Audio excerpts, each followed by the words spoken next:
Monsieur le grand rabbin Olivier Kaufmann, un mot sur cette commémoration qui vient de se finir? Alors c'est plus qu'une commémoration.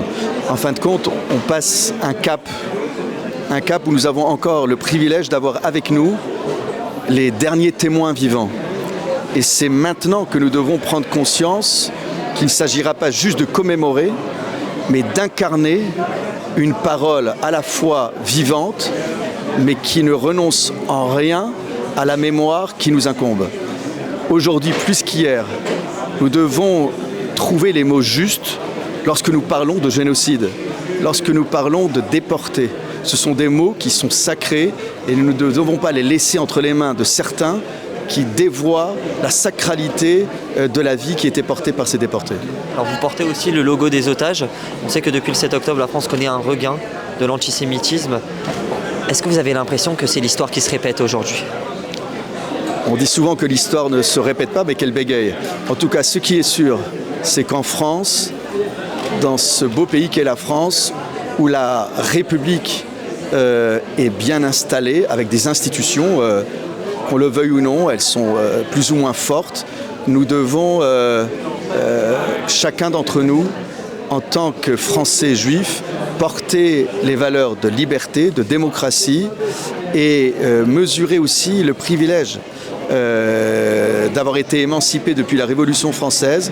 Nous ne laisserons personne nous déposséder de notre citoyenneté et de l'histoire portée par nos parents. Nous n'avons pas de leçons de civisme à recevoir puisque nos parents et nos grands-parents se sont intégrés dans la société française par le travail.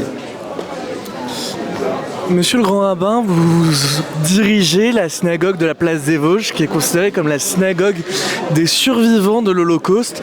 Quel est votre sentiment aujourd'hui, 80 ans après la libération d'Auschwitz? Alors, être rabbin d'une synagogue fondée par des déportés, c'est une charge lourde, parce que j'ai un devoir de fidélité à l'endroit de celles et ceux qui m'ont accueilli depuis 20 ans dans cette synagogue.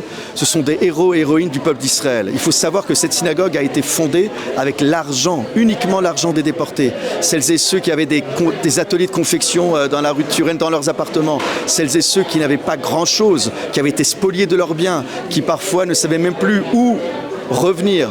Et ils ont construit ces petites maisons avec mon prédécesseur, paix à son âme, le rabbin Liché, rescapé d'Auschwitz.